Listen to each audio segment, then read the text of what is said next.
And welcome back, everyone, to another little cheeky mid-season spoiler cast. Instead of a little solo spoiler review. As always, I am Mitch. You can follow me on the socials in the description on the link tree. And once again, we are joined by Jared.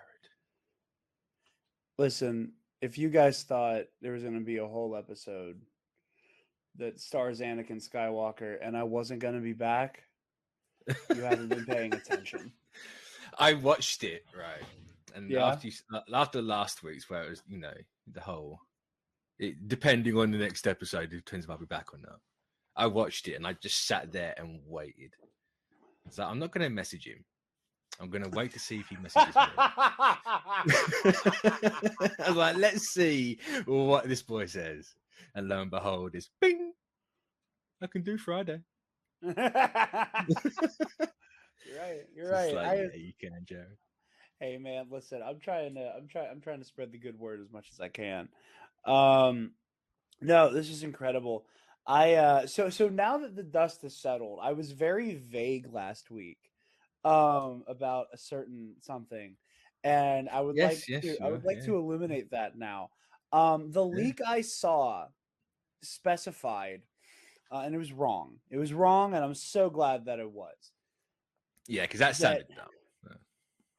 Well, I mean, with the proper execution, I could have dug it, and like they went a similar direction by the end with the Anakin stuff that I really liked. It's one of those where I feel like the leak just misinterpreted what was going on. Yeah, that I think got outdated information. Yeah. I know a lot of these sources, not to defend them, because a lot of it is like early stuff, like, and then a lot of like the leakers, the leakers are jerks, and the particular source here is particularly scummy. But the the leak said that Ahsoka would be shown a vision of a potential future of what would have happened had Anakin won on Mustafar. And I accidentally spoiled it for the group chat of other Star Wars podcasters and YouTubers I'm in, because I had seen the leak like a week before. Again, not of my own volition. I saw it and I was like, "Oh, great!" I was like, "Okay, if this happens, cool." I'll get my no suit Darth Vader that I've wanted for years. For like over a decade, honestly, 2 decades. Oh my god, I'm old.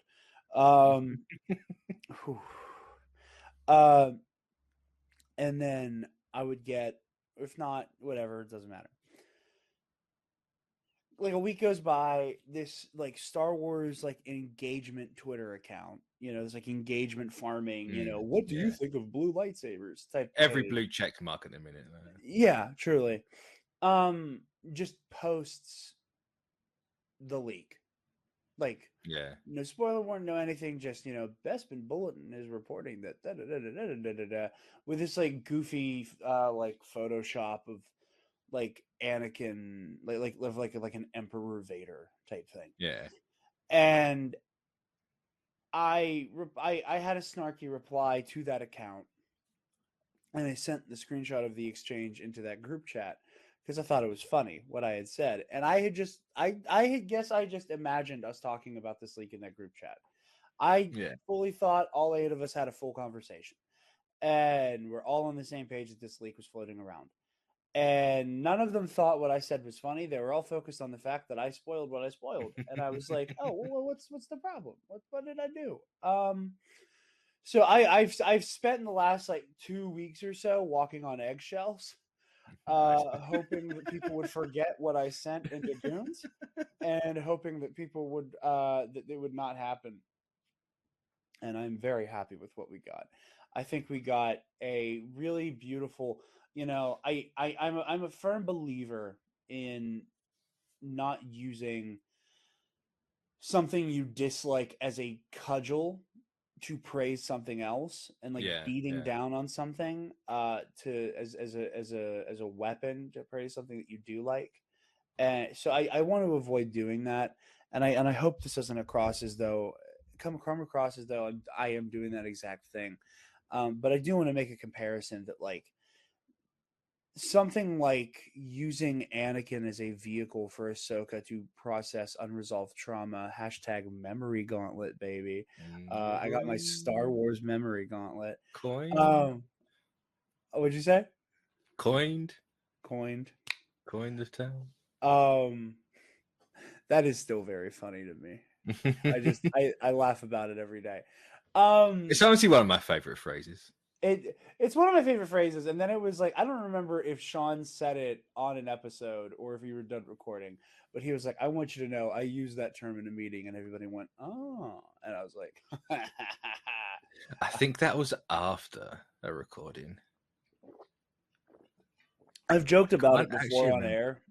Yeah. But when Sean said that, I was like, that is really funny that my goofy self got invoked at any type of important official meeting for anything. But no, like Anakin being used as his vehicle for Ahsoka to process, her lost innocence as a Jedi, and process her relationship with Anakin, process her guilt, process, what it means to be a Jedi. All of that. Through that we get these things, these kind of like surface level like desires of the fandom. Oh, we want to see Clone Wars stuff in live action. We want to see little Ahsoka. We want to see Anakin in the navy and burgundy armor. We want to see Rex, show us the siege of Mandalore in live action. All of that stuff. And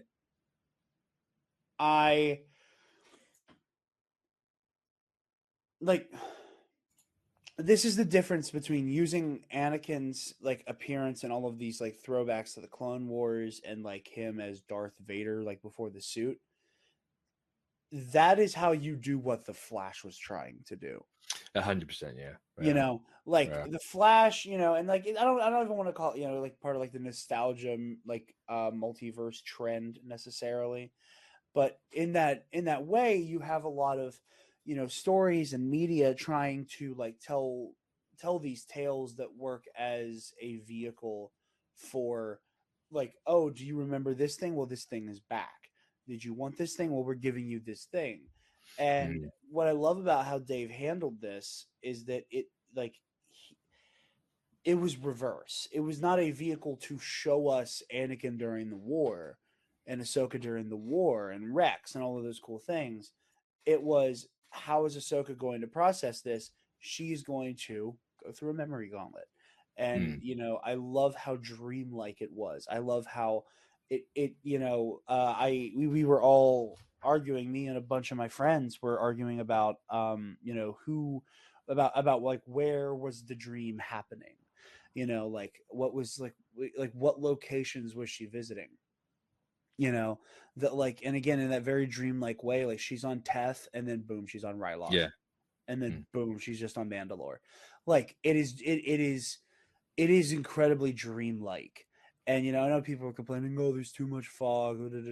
Like I truly do not think the fog is just there as a production thing. I do not No, because I've had I'm not, it's not a complaint, and I was going to bring it up, so it's a nice little segue into that.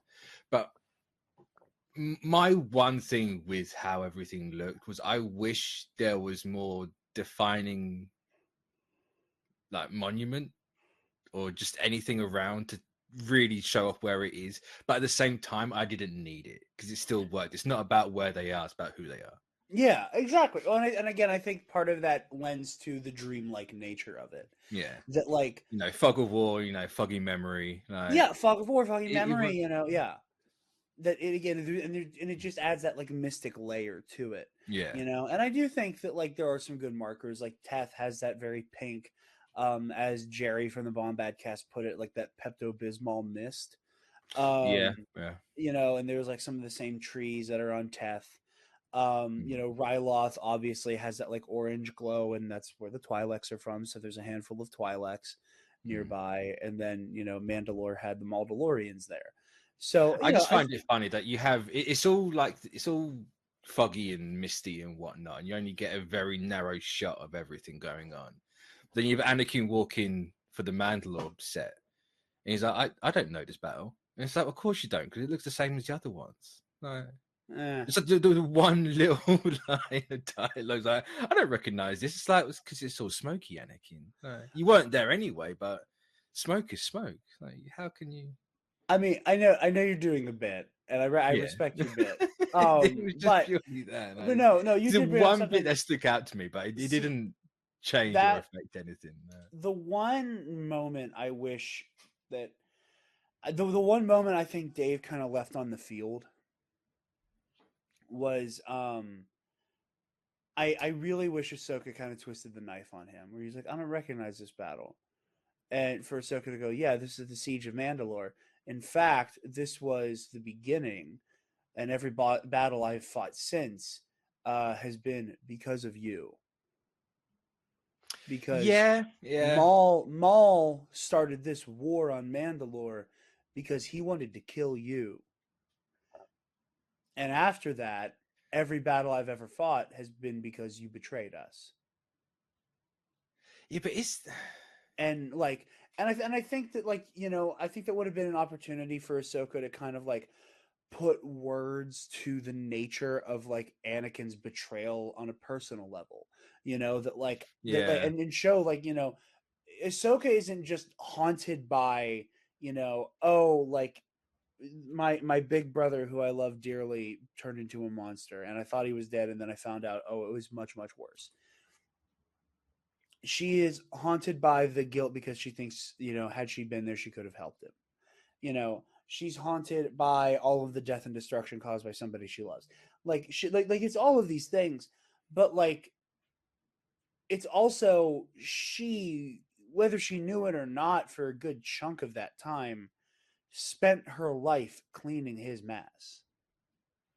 Like yeah. Fair. starting on Mandalore, every battle she would fight for the rest of her life was Anakin's fault. And it was her duty. It was like it's a child raising a parent in a way that the duty fell on her to clean up after Anakin Skywalker. And I think that I kind of wish she would have hit Anakin with that. And I get what you're saying. I'm just trying to think if that's really necessarily in character. Though I know you can have moments where characters are out of character, and that's totally fine because it works. You need those moments. But is that? I think it's I'm in not character sure. for her. I mean, especially because the last time she saw him, like, it was Vader. The last time she saw him was Darth Vader. And maybe Yeah. she knows the truth through Luke. Maybe she knows that he turned back and understands the context for that and everything. But like knowing that she has been fighting all these battles for him, knowing that what is the thing that he keeps drilling into her, you have to fight. You have to fight. You must Hmm. become a warrior. You have to fight. That for him to go, yeah, or for her to go, yeah, you made me such a good warrior. I've been fighting your battles for years now. Yeah. Yeah. That's fair. Yeah. Like, I can. congratulations, Anakin. I'm a warrior now. I didn't want this life. I didn't ask for Yeah. this. When I became a Jedi, I was told I'd be a keeper of the peace, a protector. Now I'm a warrior. So much a Hmm. warrior Which is that, this is something that I think this drove home a little bit more than like a Clone Wars and the Rebels.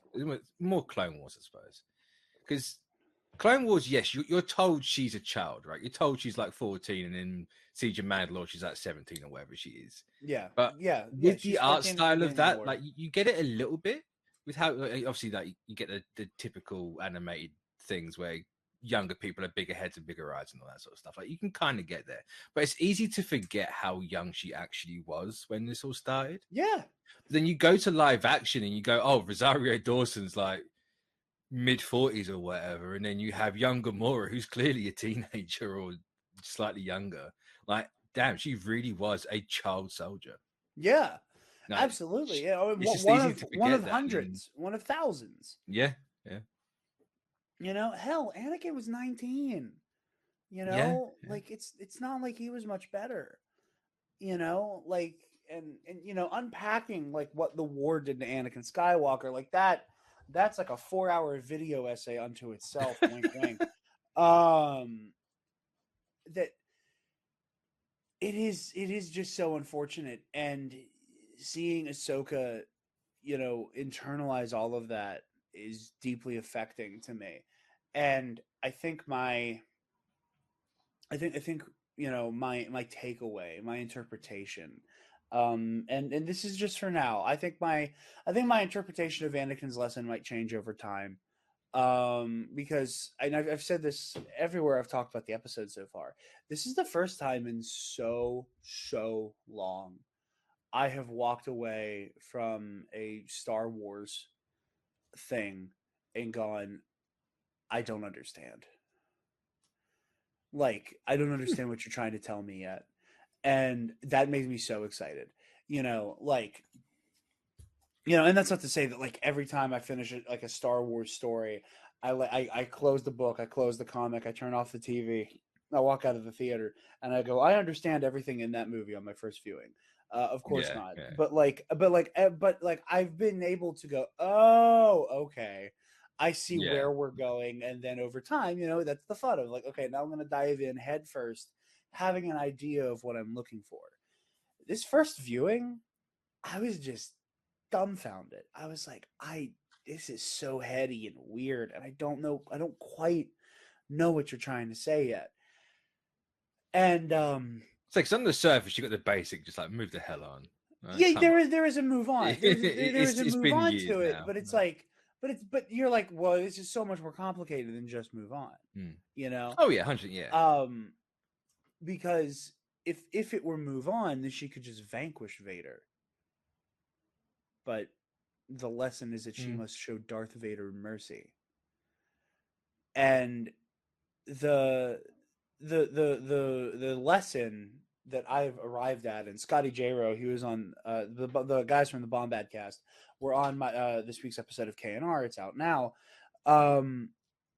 Scotty had a great point where he said, I don't think it is one lesson. I think it's 3 different lessons. Like, each time we see them kind of pop up, like on Teth, on Ryloth, on each one's Mandalore, a different one. Yeah. Each one is him trying to explain something different to her, and kind of trying to, like, crack this nut, like, one idea at a time. That what I think the overall lesson that was taught was that, you are more than the tragedy. If I am more than Darth Vader, you are more than Darth Vader's apprentice. Yeah. That, like, and I thought that was beautiful because, if you look back at every time we've seen Ahsoka so far in the Jedi and in the desert comes in from the desert comes a stranger. If you look at both of those, there is a moment in both of those episodes where Ahsoka invokes Anakin Skywalker in a positive way. Yeah. In the Jedi, even though it is her warning about attachment and things like that, it is in the context of her saying, I've seen what it can do to the best of us. It is her putting Anakin on the pedestal. And then she's talking to Luke and sees Luke as a mentor and as a teacher, and looks at him and goes, I see so much of your father in you. So, like, that's twice we see her, like, clearly understand Anakin Skywalker is more than Darth Vader, Dark Lord of the Sith, like the embodiment of death to the Jedi. So the big thing is, you are not my failure. It's in some ways it's almost a funny like remix on the final conversation in Kenobi, right? I am not your failure, Obi-Wan. You didn't kill Anakin Skywalker. I did. Where with Ahsoka, it's almost like you are my legacy, and you are Obi-Wan, and you are Qui-Gon, and you are Dooku, and you are Yoda. You are part of the legacy, Ahsoka. And, all of our teaching comes to you, and you are also your own person who is part of this legacy. And Ahsoka in some way understands that. Look at how she behaves in Time to Fly. She does something that you would never have seen Anakin or Obi-Wan, or I'd even argue in some ways Qui-Gon, definitely not Dooku, and probably not Yoda, do as a teacher. Where, like, all holy hell's breaking loose when they're getting attacked by Morgan Elsbeth's henchmen, and they're arguing, and Ahsoka's trying to like drill Sabine mid combat. Something Obi-Wan and Anakin did Obi-Wan did to Anakin, and Anakin did to her constantly. And she puts up her hand and goes, "You know what? No, you take the lead. I'm going to listen to you, and I'm going to follow you." Yeah. That's something she's already beginning to do, even if she doesn't realize it. And I love that. I think that might be one of my favorite, most subtle character moments of this season so far. And the other takeaway Anakin, I think, is trying to impart to her is that you need to fight for life. It's very High Republic, like that is like the Jedi mantra during the Age of the High Republic, for light and life. And I find that very Qui-Gon-y, to be honest. Oh yeah, they all feel very Qui-Gon-y in the High Republic, and for light and life. And I think that Anakin's kind of version of that is you need to fight for life, and that means showing mercy. That means choosing to spare somebody who may not deserve it. And there is nobody less deserving of mercy than Darth Vader. And he was shown it. And that's why he was able to turn back to the light. And I love the idea that he like puts her in a situation where it's like, okay, like you need to know that you defeated Darth Vader. Yeah. Her overcoming the legacy and the oppression of feeling as though she failed her master is her defeating Darth Vader, and not just doing it, but taking the moment to take his own sword, the sword that he used to slay thousands of Jedi, and cast it aside. You need to fight for life, because living to fight is darkness. That is death. Fighting for life, I choose life. That's where I'm at right now with that. But I still don't know, I don't fully understand it yet. And I love that. I love, that, George Lucas famously said that Star Wars is designed to be understood by 12-year-olds. And it's when you're an adult is when you start to like understand why you understood it, if that makes sense. Like, I'm not into the whole collective unconsciousness thing really, but I do think like there's something to it, especially with Star Wars. And a lot of that comes from the fact that like, Lucas studied Campbell, who studied Carl Jung, who, Jung and Campbell, as problematic as they may be, like they kind of laid the groundwork for like the monomyth. And not kind of, they did. So it doesn't surprise me that on some level, like Star Wars does tap in to the collective unconscious, in that, as a 12-year-old, like I understand the weight of Vader's redemption. It is not until I'm older that I'm able to understand how we got there. I like as a kid, and maybe this is just because I was a little friggin' weirdo. I had this T-shirt and I had these like stupid little like rubber shoes. Crocs. They were pre-Crocs, but they were Croc-ish. The proto-Croc. Wow. Proto-Croc.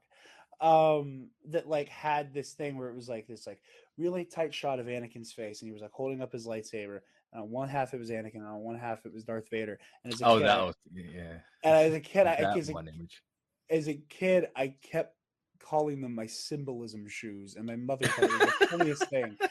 Everyone's surprised I'm like this. It has been the whole time. But like, I didn't even know the word symbolism at that age. I don't think. It's because I am the worst. The worst generation. It is remarkable I have ever experienced any type of romance. Dumbfounded. Who does it say more about, you or her? I don't listen. The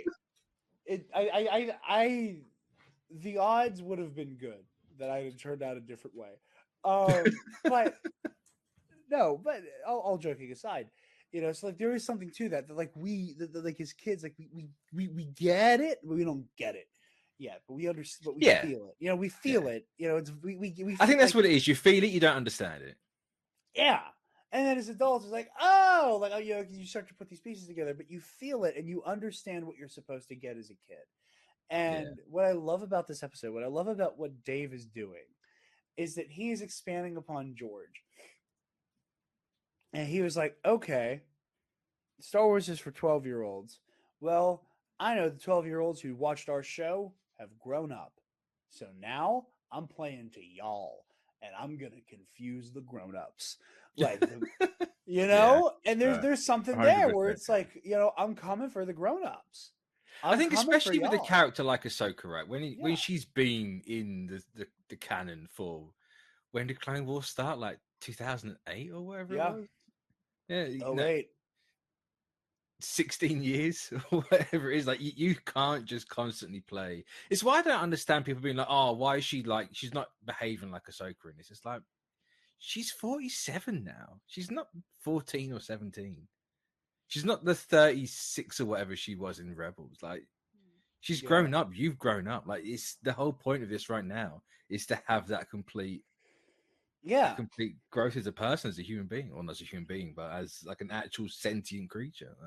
Well, absolutely. And I think that another part of that, and this is something we talked about, I think, on KNR. I did a double header last night. Like Scotty and Jerry came Oh, on I've noticed. KNR.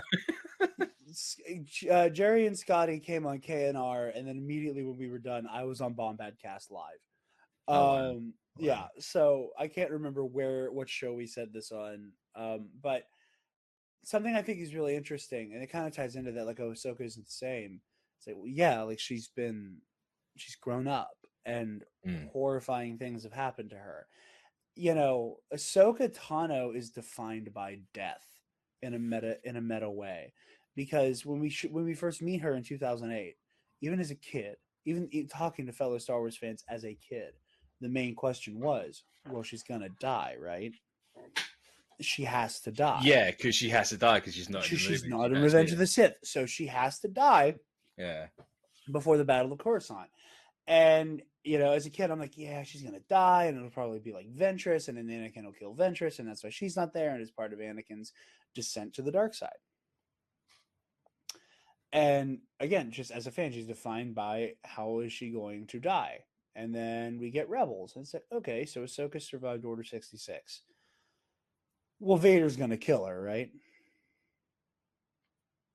She's gonna that would Mm. be the saddest, kind of like emotionally satisfying, in the same way that it's satisfying when a chord resolves, you know. Yeah. But like, it'll make sense. It'll be one of Anakin's greatest sins that he killed his own apprentice. And then it's like, okay, Ahsoka's dead. She died on Malachor, maybe. And then there's all this confusion as to what the true nature of what happened to Ahsoka is.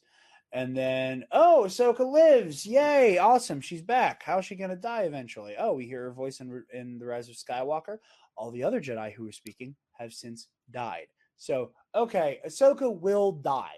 We as a fandom Oh, have yeah. been obsessed with how With this this woman little girl died. dying. Yeah. We have been obsessed with killing her.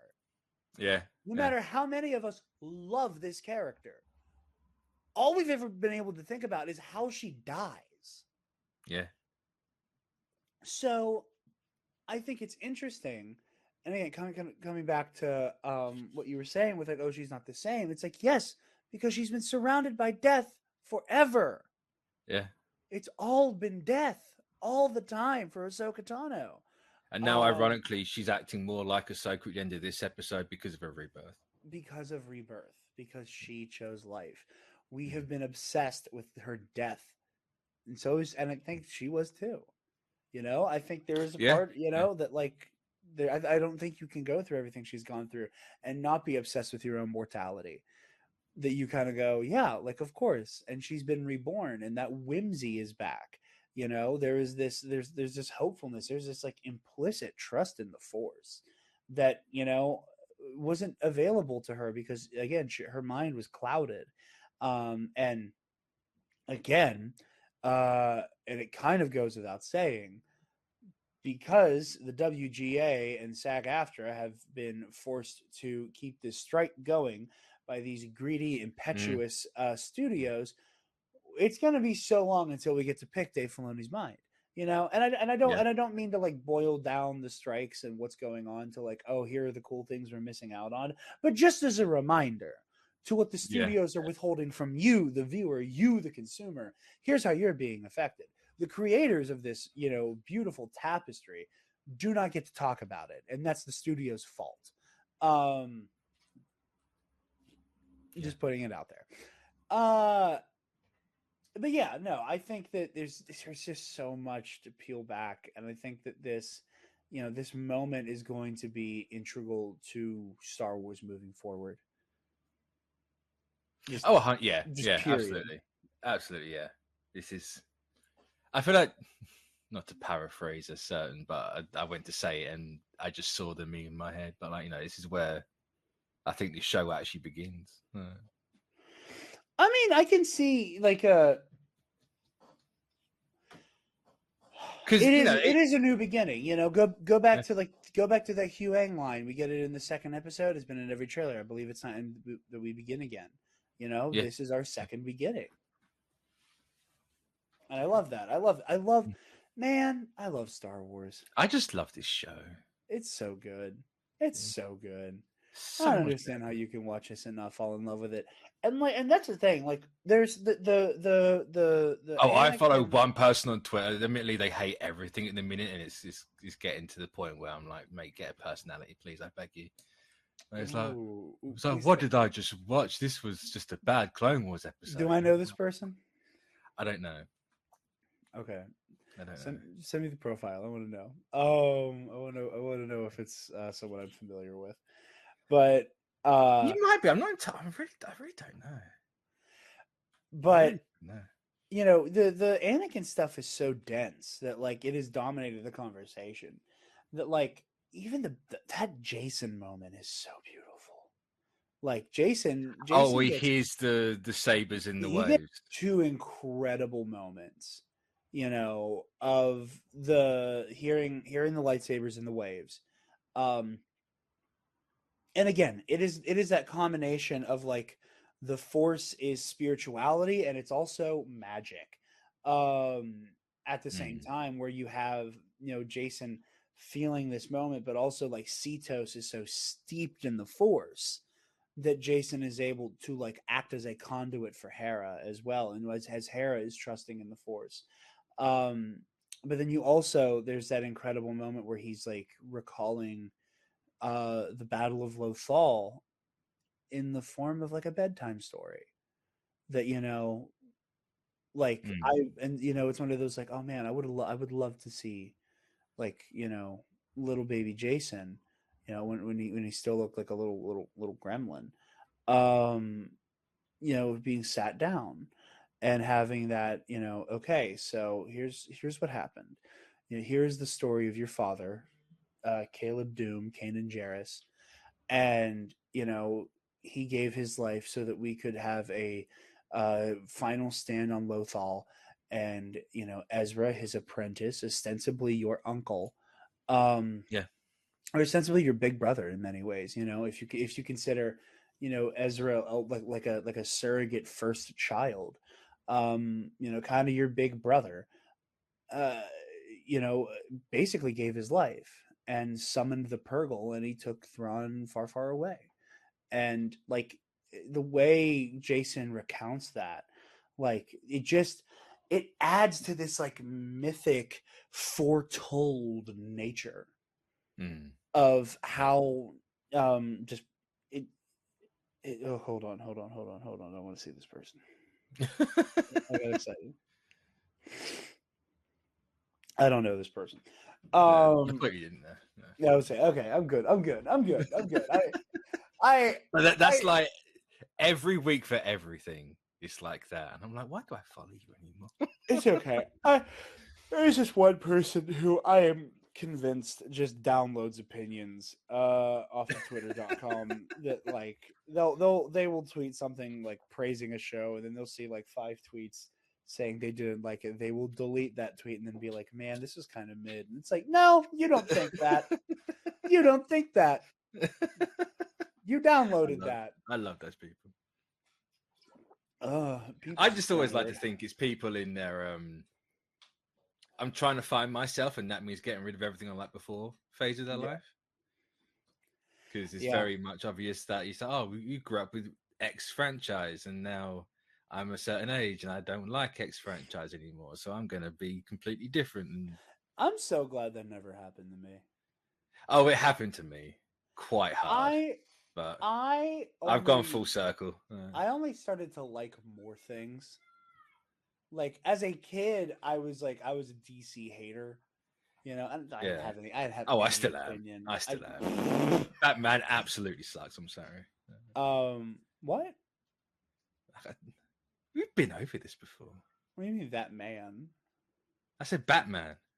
Oh, I said that man. Oh, shut To be fair, up. that man, yeah, he works. I didn't hear you. Okay, you need to stop talking. This is my show. Clips. Where are the clips? No. We're gonna walk out of here tomorrow here. and you'll never see me again. That's really what I want to do. It's like he's here. I hope not. Oh, okay. Wait, real quick. Okay, non sequitur. The episode of Knowledge Fight that came out on Monday. It was like this really funny hodgepodge of things. The last chunk of it was this interview Alex Jones gave on Russian television with this with this cartoonishly Russian man, and it was just this Russian guy saying like horrible things about Ukraine and queer people, and then Alex being like, I just want you to understand that the people of America, the true patriots, do not want nuclear war with Russia. And it was just this bizarre exchange of him of his like, yes, Alex Jones, you are the true American patriot. We do not want nuclear war with Russia. It was befuddling. I cannot recommend it enough. Every time you bring up Alex Jones, I don't know if you were in this part growing up or what, but it reminds me of something you'd find on like Newgrounds. Like someone would animate. Someone would animate the worst thing imaginable, or the weirdest thing imaginable, and put it on Newgrounds. Everyone of a certain age would understand that. But like Newgrounds was the place that you went in like the early 2000s, early to mid 2000s. Yeah, that's definitely before my time. But no, Star Wars is great. No, it's just this is just such a fascinating thing, and the thing that I think is really interesting about how fascinatingly dense this episode is, just because I have my like YouTube channel content in front of me right now. Like, this is the episode with the most meat on the bone, and it is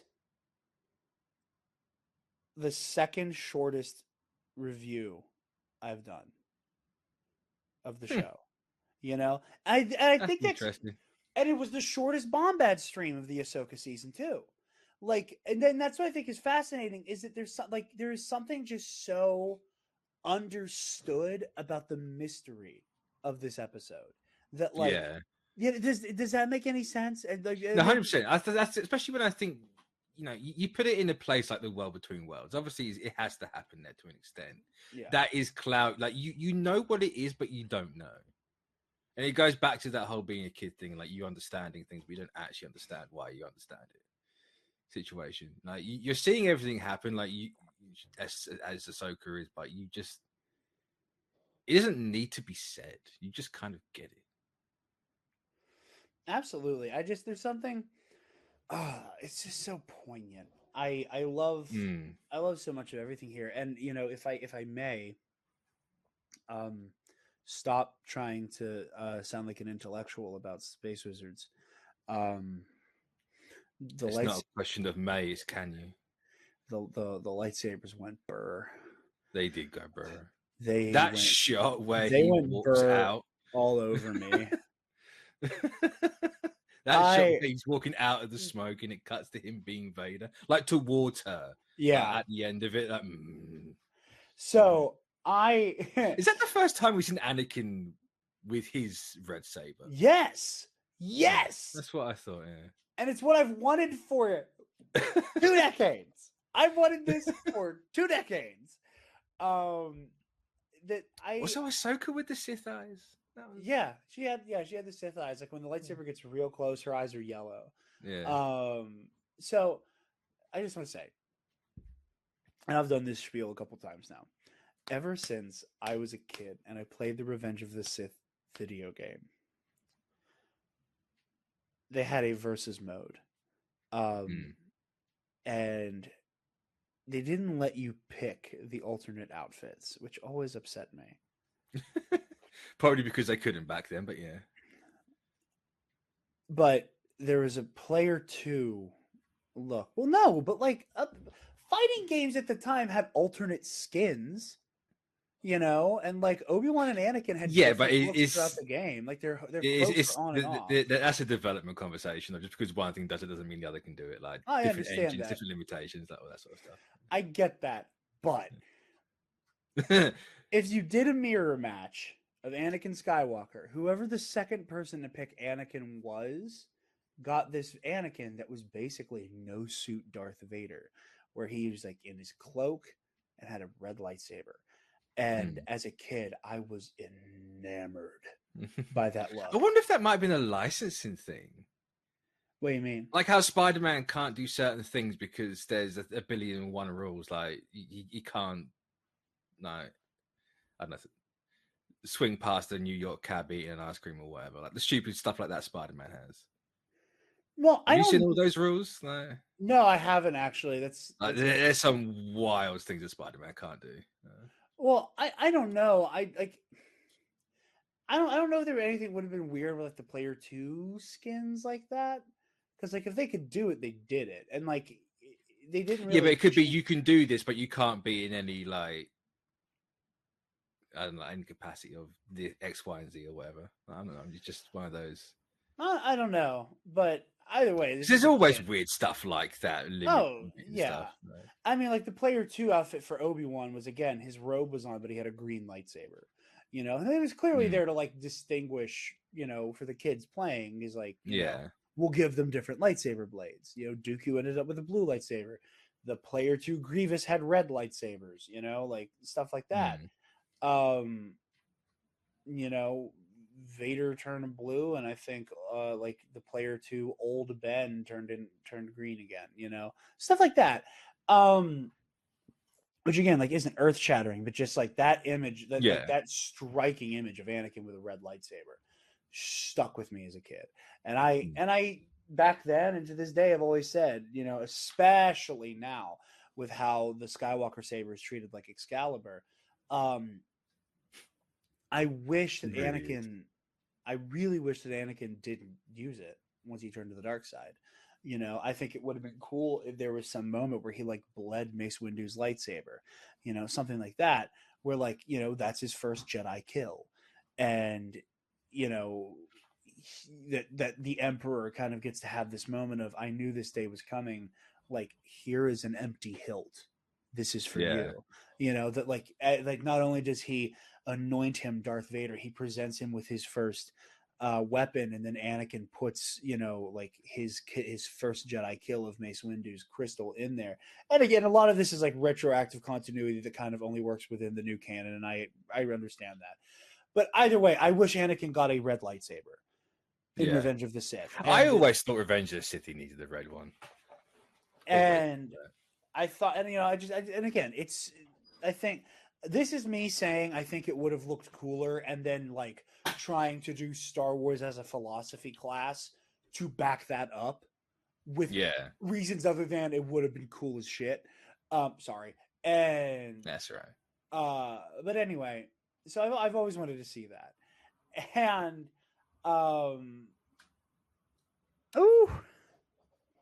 my God. Did I get it? God. There is what's gonna be a big nut bust. I'm slowly becoming the clips. I like Anakin Skywalker. I'm just like shape shifting. Like the lightning strikes me, and I turn into the big nut bust guy. There's this one shot of Anakin that I plan on going to Steel City Comic Con in December to meet a slew of Star Wars actors. And listen, fan artists who like sell your stuff at cons, I'm counting on you. Do the thing. To have some art of Anakin Skywalker with a red lightsaber. Like, because there's this it's one gonna shot. be everywhere. There is this one shot of him holding his sword at his hip, like kind of crouch in a ready position. That like every time I have seen it on Twitter, I just stop and just stare at it and just soak it in because it doesn't feel real. You know, like it, like that. That's right before he cuts the floor out, isn't it? No. This is after his saber turns red. So like, it's like whenever. Doesn't he Like, do that after? No, Doesn't he he does cut that the at the floor? beginning. Oh no, he cuts the floor out to start it, doesn't he? Yeah, I've only seen it once, and I've been. It's during their friendly sparring match before it turns into Darth Vader trying to kill her.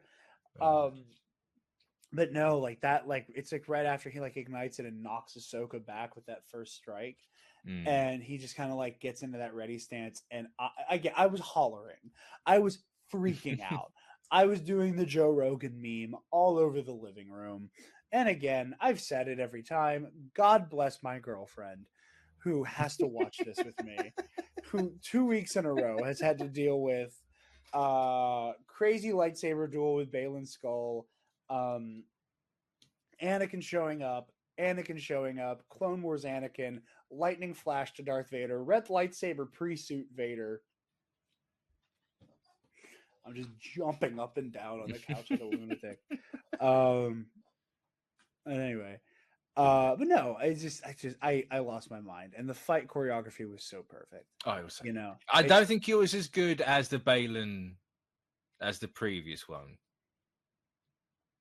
Well, I think a lot of that. I think that might have to do with like setting. I think that like part of. I think setting and the distinction between how they all fight. You know, Balin's more like an old timey knight. Yeah, like the Knight of the Round Table, and you got Ahsoka being more literal.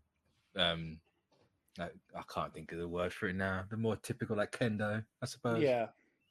Well, the thing that I loved about it was, you know, and again, I don't want to bash something to praise another thing. As much as people love the fights in Revenge of the Sith, I find a lot of them middling. Because again, I think they're great. I think they're incredibly well choreographed. The problem is that they're shot and edited like hell. Yeah, because it's 90% close-ups. It's 90%. Especially the last one. Yeah. And like there's a whole documentary on the special features for Revenge of the Sith about like it's like something in a minute, like in under something minute, where it's like just 1 minute of the Mustafar duel of how they made it happen. And it's like an hour and a half long, and maybe it was. I was a kid when I watched it, but like, but it was this whole documentary about like how we made 1 minute of this fight happen, and like a huge chunk of it is showing us the choreography process. I've seen so much behind the scenes footage of the Anakin and Obi-Wan fight, and you know, and people love to do the we were robbed. No, like editing. It was editing. It was poorly shot. You know. Like Hayden and Ewan are doing all this crazy stuff martially, and then you can barely see any of it. You know, and seeing the one time it really stops to focus on, they're just twirling, standing still. Yeah, the only time that you get that big, you know, a shot that is not right here is the Obi-Wan spinny stuff, and what I love, and we got it in Obi-Wan Kenobi as well, is we get to see Hayden like really, and that was the thing. I was talking about, like, Hayden is so good at this. He is, yeah. You know, like he is what. Speaking of, I just to completely sidetrack here, because I said, man, I did the whole Anakin Skywalker last thing. Because last week I do genuinely think he looked like us. That zoom in, that very strange smirk, he looked like crap in that. Whether it was CG or what, I don't know. He looked completely different in this episode to me. He just looked more like Hayden. Yeah. And more natural. And I don't understand what happened. Like, unless my eyes were just a bad shot last week. Yeah, I think it may have just been a bad shot. I think it may have just been a weird shot. But no, I was thinking about you, by the way. I was like, mannequin this. But no, like, so getting to see Hayden, like, you know, there in these wide shots that almost felt like a side-scrolly fighting game, you know, like the way that it's showing, because they're on that little, like, you know, I mean, stage, right? It's literally the final destination. It's just a flat line. Yeah, truly. but getting that of Mm. like getting to see Hayden like fight in wide shots is really satisfying, because again he just brings such a physicality to it, and it makes Anakin Skywalker have one of, if not the most distinct fighting style in all of Star Wars. Mm. Like Yeah. and that's what I mean. Like I thought he did the like an exact like sequence of moves that he does against Obi-Wan against Ahsoka. And it's still Yeah. during like the friendly sparring match part where he does the move where he like does that big twirl behind his back and spins into that like super heavy attack. But when he does it, like it's that he gets to that same like boom, boom, boom, boom, boom that he does on Obi-Wan. It's like a like where he like strikes high, kind of swings for the middle, and then goes for the leg, and then kind of comes back up. Like he does this the same exact like set. It's perfect. Yeah. I love just oh man, it's so good. Man, I love Darth Vader. I love Anakin Skywalker. I have ever mentioned that I just love Star Wars. I love this stuff so I much. don't think you have. I don't. For those of you at home, I think Star Wars is pretty neat. Yeah. It's not as good Yeah. as Dune, but it's pretty neat. Get out of here. No, it's my show. Get out of here. No, oh, come on. Oh, it was better than Dune. I'm sorry. I'm sorry. I will take some jizz music over.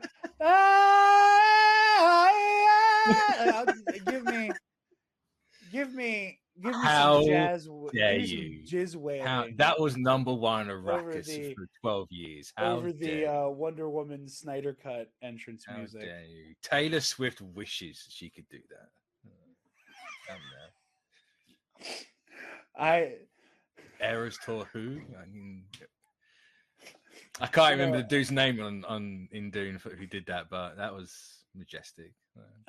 I'm just thinking about like the Eras tour, like the poster where it's like Taylor Swift. I'm trying to remember the albums now. It's like Taylor Swift, Speak Now. This is probably not going to be the right order. Like Speak Now. The other one from she was still pretending to have a country accent. 1989, Red, da da da da da da da da da da. Moab Deeb.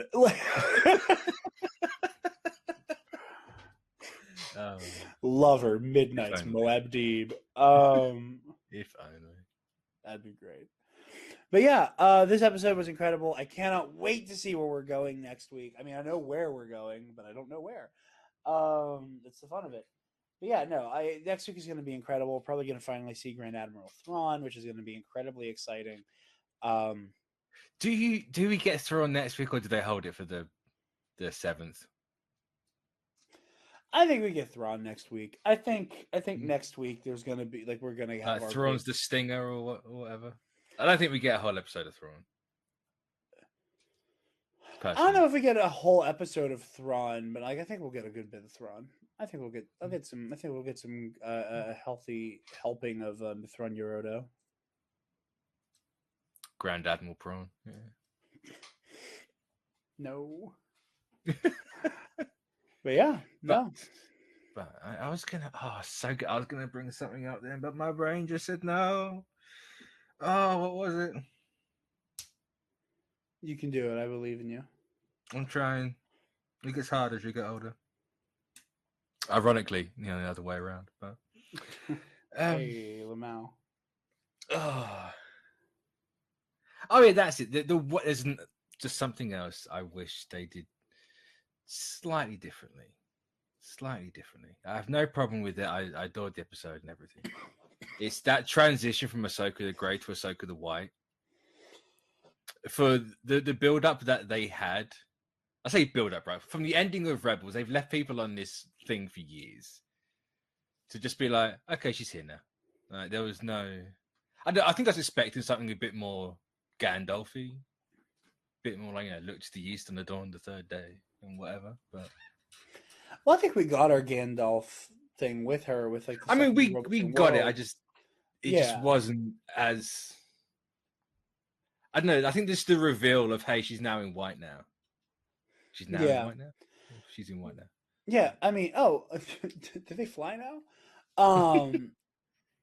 Though I do like it. There's something fun about it that, you know, people who have like CinemaSins brainworms probably hate it.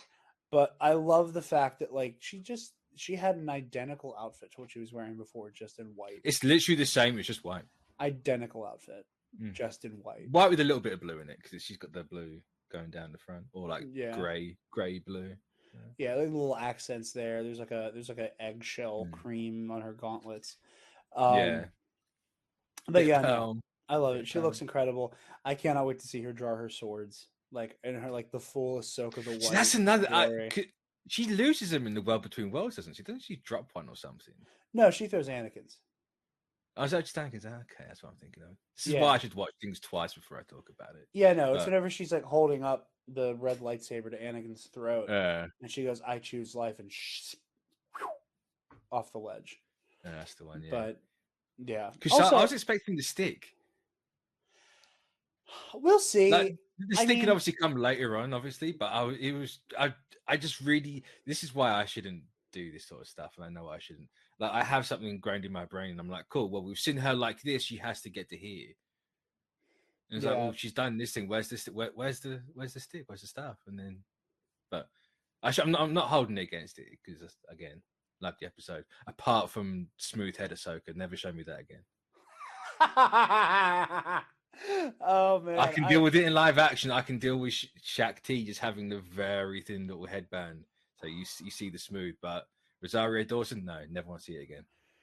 Damn you, Mitch! You said it that way to taunt me. I don't have Shaq-Ti. What do you mean I said it that way? With your accent, you said Shaq-Ti is Shaq-Ti. Oh, well, I can't make the graphic that I have. I can't make the graphic of Shaquille O'Neal edited onto Shaq-Ti onto the screen. Praise be to Shaq-Ti. First of all, the British accent does not exist to taunt you for Shaq-Ti. I need to put him on screen. Everybody needs to see. For those of you who don't watch my show, which you should go subscribe to Jared. Yes, we're so close to 500, guys. Come on, get my man's monetized. Then he can stop swearing on this show because he would have learned his lesson. Listen, the only monetization I get once I hit 500 and the 5,000 watch time hours is that I get super chats, so I can still cuss because other people have to pay me. Oh, is it only super chats? I thought you got like full. When's full? Once they split it apart, once they brought the lower level, it's like, okay, now you get chats and stuff. Full here, let me look. It's full still the 1,000. The full is kind of daunting. I'm not gonna lie to you. Like, getting full monetization is kind of scary. I need 1,000 subs and 4,000 watch time hours, which, you know, I'm at. I assume you've got the watch time. Well, we're close. We're at 2,900. Yeah, not too terribly bad. And then I have to make that happen like within a year. It's like the last 365 days. Okay. Yeah. So like it's within. So like right now, just talking about my analytics. Let's have fun with this. The eligibility is for the first wave of monetization is uploaded 3 videos in the last 90 days. Which is a weekly show. That's easy for me to pull off. Yeah. And then 500 subs. We're at 433, and then one of the following. So I either need 3 million views on YouTube Shorts, or 3,000 watch time hours. So yeah. And then the big one where it's like ads and stuff on the page is 1,000 subs and 4,000 watch time hours. All within a year. Yeah, 360 within the last 365 days. So do you have to have the 1,000 subs in a year or just total? Total. Okay. Total. It's purely the watch times. It is 4,000 hours of your content must have been watched within a year. Okay. Yeah, no, that would Well, be considering the insane. hiatus you had, That would be insane if they made you have to like rack up the like 1,000 subs every year. But yeah. I mean, it's insane they whacked it up to 1,000. To be honest, I can't remember what it was before, but it was lower than that. Was it? I thought it was always 1,000. I thought it was always 1,000 that they so. threw us a bone with the 500 for the super chat stuff. I don't think so. I can't remember. No, it was less than that because my little YouTube account was monetized long ago, and 1% of the way there. I tell you, it was. They then brought that in. I got the thing of, hey, we're changing this now. It's like cool. I didn't use it anymore. But no, on my channel, there was a live stream done in March where I made a passing joke. I don't remember who made the joke. We made a joke about Shaquille O'Neal, because it was like a Jedi Council like versus bracket. And I think I watched the episode where it was first brought up. And it was a live stream right before my birthday, and then Charlie Ashby of the Imperial Senate podcast, who also does the thumbnails for Octo Radio, which I'll be on again soon. Plug. And he was like, he was in the chat like talking about how horrifying an idea it was. I said, Charlie, get on that right now, and I didn't think he would. And I thought that Shaq T was like an old Google image. I swear I've seen that. No, he made it. No, what? Just staring at really? Charlie made that thing.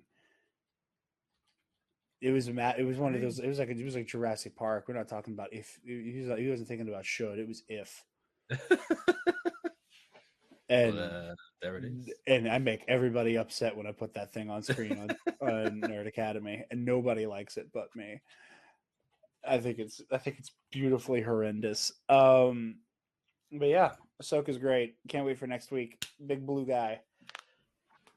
Talking about I need more Balin and Shin. I need. Dude. You can sprinkle Sabine in there. The only reason why I wasn't complaining about like not seeing Balin and Shin was because Anakin Skywalker was here. There was a suitable replacement. There was a suitable like it was like, oh, like the only thing I think that could have kept me from being like, where's Balin was, oh, would you like Darth Vader? I will accept the Anakin tithe. I will happily accept Anakin Vader. Thank you. But yeah. Just like that. Yes, Filoni. Thanks, Filoni. Thank you. Please, Filoni, can I have some more? Please, sir, another Vader. This is little Jared with a bowl. Just like, oh yeah. it's like the SpongeBob homo. Or homo, Jesus. I went to say homeless. I'm allowed. Jared's gonna get cancelled. Wow. Okay. No. You live on Turf Island. I'm bi. Excuse me. I didn't say you were one. I'm just saying the continent compared to the island. Let's not, glass houses and stones now. I know. Anyway, like the hobo SpongeBob meme, just like more Darth Vader memes. Please. I can't wait for Armin to listen to this and be like, oh, there's Jared just saying homo out of nowhere on the show. I go one episode not dropping an F-bomb. Just immediate. I'm allowed to say it though, so you guys aren't. I like boys, y'all don't. I mean, that's just now assuming, so double cancelled, I suppose. I'm double cancelled. Secret bisexual icon, Mitch. I mean, you don't know. I don't know. You're right. I don't know. I don't know. It's never come up. So it's wrong, but you don't know. I'm not, but I could have been. Thank you. I can act it. You grow up in a time when you had the metrosexuals. That was. Mitch is like, I kissed the homies goodnight. You know, it's my year at school. There was a lot of ass and dick slapping going on. So I want the record to show that I'm not the one who said that on air. What, ass and dick slapping? Yeah, because I'm always getting yelled at for cussing. I mean, is that a cuss? See, this is a dick? cultural thing. YouTube's an American thing. I don't. That's just the word. That's not. Well, to me, that's a word that I'm not supposed to say on this show. Oh, well, I've always To said me, it's like, oh, well, like I will get you demonetized. that might explain a few things, actually. Yeah. Mitch is like, oh, I guess the YouTube censors. I just had a live in revelation. America. Yeah, that I might guess actually. I guess they do live in America. So like, Yeah. you know, ass and dick are kind of words that will get bleeped on the radio. I've always wondered if it actually can pick up like arse and ass or ass. Like, is there an actual distinction? Like, does YouTube know that? I don't know. Because R is just a word. That's R's. Like, does it do that? Does it slap it? Like, is YouTube just generally racist? Is what I want to know.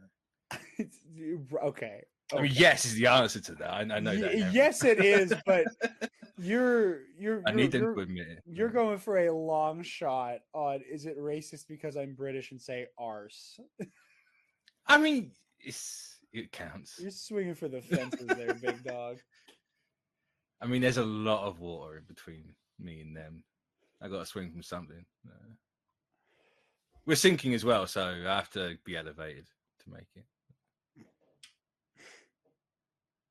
I think this might be the end of the show. Yeah, so we're gonna. I